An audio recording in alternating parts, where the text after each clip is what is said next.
कैराना के अंदर उत्तर प्रदेश के मुख्यमंत्री योगी आदित्यनाथ हाल ही में आए थे और इस बार फिर कहीं ना कहीं कैराना के अंदर पलायन का मुद्दा था, सुरक्षा का मुद्दा था और सवाल ये भी है कि क्या बीजेपी एक बार फिर उसी पलायन के मुद्दे को लेकर आगे बढ़ने जा रही है और वही सियासी माहौल एक बार फिर कैराना के अंदर तैयार किया जा रहा है। इन्हीं तमाम मसलों पर बात करेंगे। हमारे साथ पूर्व मंत्री, कई बार के विधायक, मौजूदा एमएलसी चौधरी वीरेंद्र सिंह गुर्जर हैं। चौधरी साहब, अभी हाल ही में योगी जी आए थे कैराना के अंदर, क्या एक बार फिर उन्हीं पलायन के मुद्दे को, सुरक्षा के मुद्दे को, इन्हीं को दोबारा हवा दी जा रही है? इसके अलावा भी तो बहुत से मुद्दे हैं, किसान का मुद्दा है, महंगाई का मुद्दा है, इन पर क्यों बात नहीं हो पा रही है? देखिए, पहले तो मैं आप लोग यहाँ आए, आप लोगों का बहुत धन्यवाद। कल एक ऐतिहासिक रैली हुई और इसमें कोई पलायन का मुद्दा इशू नहीं था। ये तो जब पहले हुआ, सरकार ने घोषणा की थी कि हम यहाँ पीएसी का कैंप लगाएंगे और फायर रेंज करेंगे। फायर रेंज गुज्जरपुर में है और वहाँ ऊंचे गांव में पीएसी का ये उन्होंने बताया 1278 यहाँ रहेंगे पीएसी के जवान। और ये उस समय जब ये पलायन की नौबत आई थी 2013 में जब दंगा हुआ था, उस समय ये तय हुआ था। उसके बाद डिमांड रखी गई थी और उसके बाद ये स्वीकृत हुआ था। लेकिन टाइम की उसमें कई बार प्रोग्राम बने, पोस्टपोन्ड हो गए। तो कल एक ऐसा मौका आया था, उन्होंने कहा भाई हम इसमें बनाते हैं। पहले हम लोगों की मंशा थी बड़ा एक वो हो, लेकिन कल जल्दबाजी में वहीं पथिक में हुआ और बहुत बढ़िया और शांति तरीके से हुआ। तो अब तो पलायन नहीं है, क्योंकि जब से एक समय था हम लोगों के खूब याद है, ये जो रास्ता है दिन में भी डर लगता था। शामली और सहारनपुर का व्यापारी, मुजफ्फरनगर का व्यापारी, मुजफ्फरनगर जनपद का ऐसा वो था, कुछ ही कह ले माहौल का बना, हम नहीं ज़्यादा उस पर जाते। लेकिन हमने देखा अपने सामने ही कि यहाँ को आता और जाता हुआ डरता था। लेकिन अब मैं समझता हूँ जिस दिन से सरकार बनी, माननीय मोदी जी और योगी जी दोनों के बाद, कोई घटना यहाँ ऐसी नहीं घटी कि जहाँ कहीं किसी की गुंडागर्दी हो, किसी का कोई वातावरण। हाँ, सख्ताई ज़रूर दंगे के बाद हुई। इनके राज में होने के बाद सबसे पहले एनकाउंटर कैराने के अंदर ही हुए और जिसने भी मुँह उठाया उसी का एनकाउंटर कर दिया। एनकाउंटर कोई धर्म और जाति के हिसाब से नहीं किया, वो तो एनकाउंटर किया जो गुंडागर्दी करेगा, जिन्होंने बदमाशी की वो नहीं किया। और उसके बाद वातावरण यहाँ मैं समझता हूँ हमारे जो बाहर के व्यापारी जो गए थे में भी आके विस्थापित हो गए। तो आज तो यहाँ बिल्कुल शांतिपूर्ण तरीके से बढ़िया विकास की तरफ हमारा जिला बढ़ रहा है। विकास की आप लगातार बात कर रहे हैं, लेकिन कहीं दिल्ली पर किसान धरने पर बैठा है, आपके शामली में इतने कई बार आंदोलन चल रहे हैं किसानों को लेकर के, महंगाई को लेकर बहुत बात हो रही है, पेट्रोल डीजल के दामों की बात हो रही है। अब आपकी सरकार इन मुद्दों को पर भी तो ध्यान उनको देना चाहिए, क्योंकि चुनाव आ रहे हैं कहीं ना कहीं, तो इन चीज़ों पर भी ध्यान दिया जाएगा। देखिए, सबसे पहले आदमी के जीवन में उसकी सुरक्षा है। हम सुरक्षित हैं तो सब कुछ है। आज मैं समझता हूँ, यहाँ मैंने देखा अभी हमारे जनपद शामली के अंदर 40,000 तो समूह में महिलाएं काम करती है, जो स्वावलंबी बनी है, जो अपना काम कर रही है, निसंकोच, उन्हें कोई भय नहीं है। और लड़कियाँ भी हमारे यहाँ सब जो है आना जाना पढ़ना। तो जब हम लोग सुरक्षित है तो हमें फिर सब और चीज़ बाद में है, पहले तो हमारी सुरक्षा है। और सुरक्षा के हिसाब से मैं समझता हूँ आज पूर्ण रूप से जनजीवन यहाँ सुरक्षित है। तो कानून व्यवस्था पहला मुद्दा है। दूसरा मुद्दा विकास का आया। विकास में हम लोगों ने देखा कि यहाँ से आप भी देख रहे हैं, शामली में कुछ दिनों में बाईपास बने और इससे बढ़िया विकास एक मामले में नहीं है, सड़कों का तो हुआ ही है। यहाँ से हमें जाने के लिए लखनऊ 5 बजे चलते थे, बस में बैठे लखनऊ 8 बजे पहुँचे, 18 घंटे लगते थे। मैं अभी 4 दिन पहले माननीय मुख्यमंत्री जी ने बुलाया, यहाँ से 6 बजे गया, मैं 12 बजे पहुँच गया, 2 घंटे मिला, 6 घंटे में वापस आ गया। 12 बजे जाने के बाद मैं रात के 9 बजे वापस आ गए लखनऊ घूम के।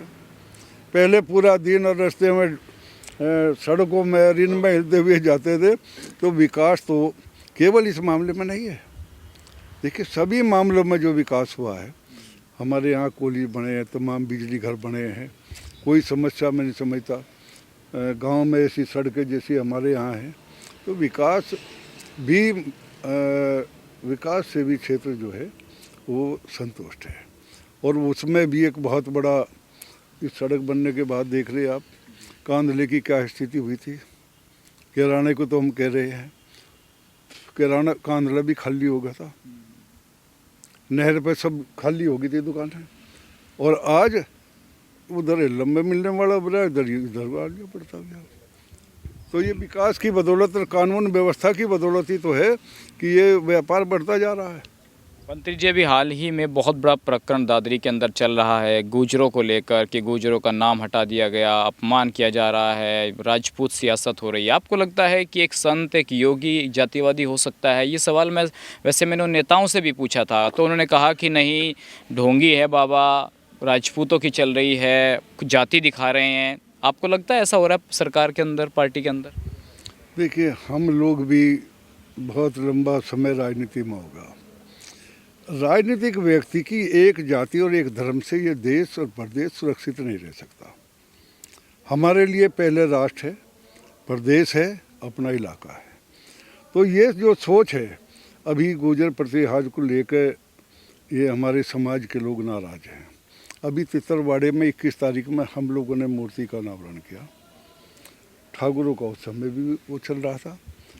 मैं समझता हूँ किसी ने यहाँ कोई ऐतराज़ नहीं किया, न प्रशासन ने किया।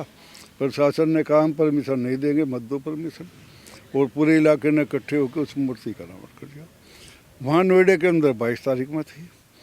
मैं समझता हूँ कि 22 तारीख में जो कुछ घटना घटी है, हमने भी जानने की कोशिश करी। वहाँ कुछ हमारे समाज का ही, मैं दोष नहीं देना चाहता, लेकिन कुछ न कुछ कारण मैं अब तक सही नहीं जान पाया, लेकिन कुछ न कुछ कारण रहा है। और बात आई थी कि भाई वहाँ यूनिवर्सिटी होनी चाहिए। यहाँ भी कल 1-2 मैसेज मिला, क्योंकि ये जो कल कैराने का जो रैली थी, इसमें तो 80% गुजरी तो थे भाई। कांधले के और कैराने के मेन तो यही थे, बाकी गाँव के आए हुए थे और लोग भी, लेकिन मेन तो गुजर ही थे।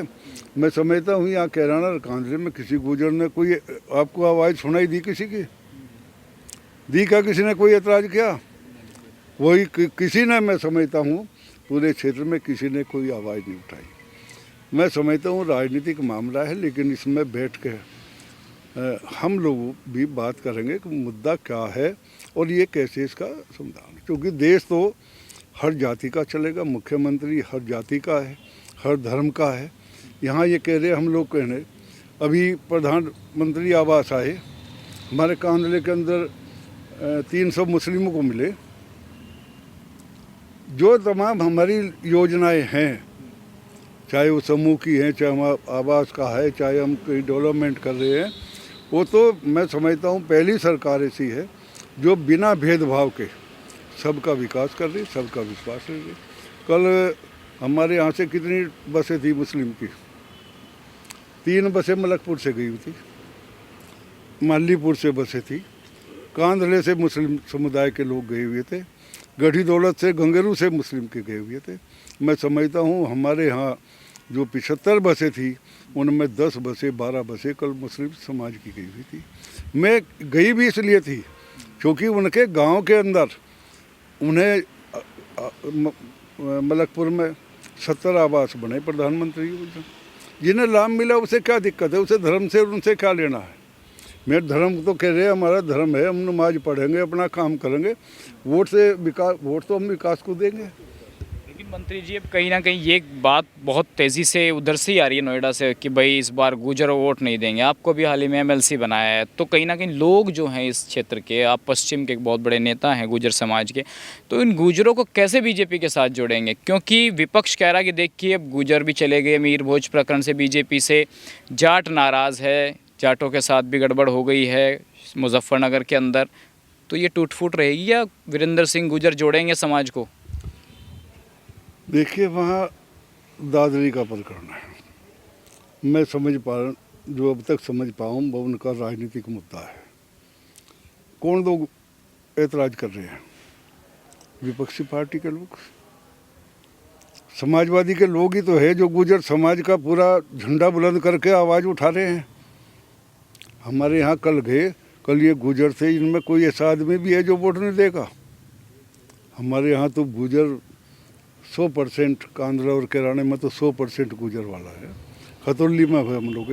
अब हम सहारनपुर की बात अगर करें कि सहारनपुर में आवाज़ उठा रहे हैं, तो सहारनपुर में जो विपक्षी पार्टी है, मान लिया रुद्र सेनर है, समाजवादी में जो लोग हैं, मैं बीजेपी की बात क्यों करेंगे? तो ये जो विरोध चल रहा है, मैं समझता हूँ तो पार्टी के लेवल पे है, लेकिन हम फिर भी ये मान के चलते हैं, चूँकि जिम्मेदारी भी है हमारी, हम इस मामले में बैठ के एक बार मुख्यमंत्री से और समाज के लोगों से एक बार बैठ के उनकी जो ये दूरी है उसे दूर करने का प्रयास करेंगे, ताकि कोई ये आवाज़ ना उठा सके कि ये स्थिति है। मंत्री जी, एक अंतिम सवाल ये है कि कैराना को लेकर भी बहुत बातें हो रही हैं। बाबू हुक्म सिंह की एक बहुत बड़ी विरासत है, तो वहाँ कल हमने देखा मंच के पास योगी जी के बहुत से लोग, जब भी मृगांका सिंह का नाम आ रहा था तो बहुत तेज़ हूटिंग हो रही थी, और बाद में लोगों ने बताया कि नहीं, मृगांका सिंह को इस बार वहाँ से टिकट मिलना चाहिए। तो क्या लगता है कि बाबूजी की विरासत को आगे बढ़ाने का काम पार्टी को करना चाहिए? आप भी एक बहुत बड़े नेता हैं, क्या उस स्तर पर कहीं बातें होती हैं? देखिए, ये हाई कमांड का मैटर है। हम लोगों की तो ड्यूटी लगी, हमें तो जिस दिन से उन्होंने, माननीय योगी जी का बहुत बड़ा ऋण है, उन्होंने ही हमें एमएलसी बना के एक बहुत बड़ी जिम्मेदारी दी है, और जिम्मेदारी हम भी महसूस करते हैं। हम खतौली भी गए, हम बिजनौर भी गए, अमरोहा भी गए, कैराना क्षेत्र में भी गए।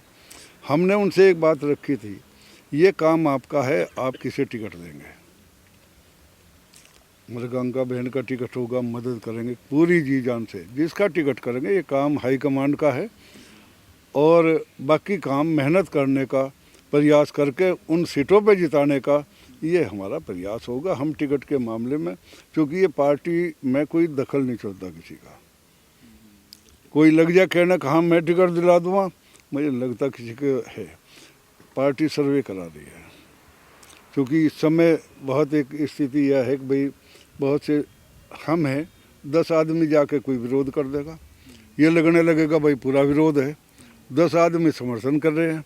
तो सर्वे करा के रिपोर्ट करके हम तो कहे बहन जी आ जाए, हम बहन जी का भी स्वागत है, और जो भी आएगा बाबूजी से कोई ऐसे हमारे बनी रहे, पूरी हमारे एक अच्छे रिलेशन रहे हैं, खाप के में है, और हम लोगों ने पार्टी में अलग अलग होते हुए भी मिल के वैसे नहीं किया कि भाई विरोध किया हो। तो इसलिए जिसका भी वे टिकट करें, बहन मृगांका का करें, अनिल का करें, किसी का और का करें, तो हम तो पार्टी के कैंडिडेट को जिताने का काम करेंगे। ये काम हाईकमांड का है कि वो क्या करेगा। चलिए, धन्यवाद मंत्री जी अपना कीमती समय देने के लिए। तो एमएलसी साहब का मानना है कि पार्टी जिसका भी टिकट करेगी पूरे दमखम के साथ उसके खड़ा होकर उनको जिताने का काम किया जाएगा। फिलहाल इस वीडियो में बस इतना ही। इस खबर को अगर आप फेसबुक पर देख रहे हैं तो हमारे फेसबुक पेज को लाइक और फॉलो जरूर कीजिए, और अगर आप यूट्यूब पर देख रहे हैं तो हमारे चैनल को यूट्यूब पर जाकर अभी सब्सक्राइब कीजिए।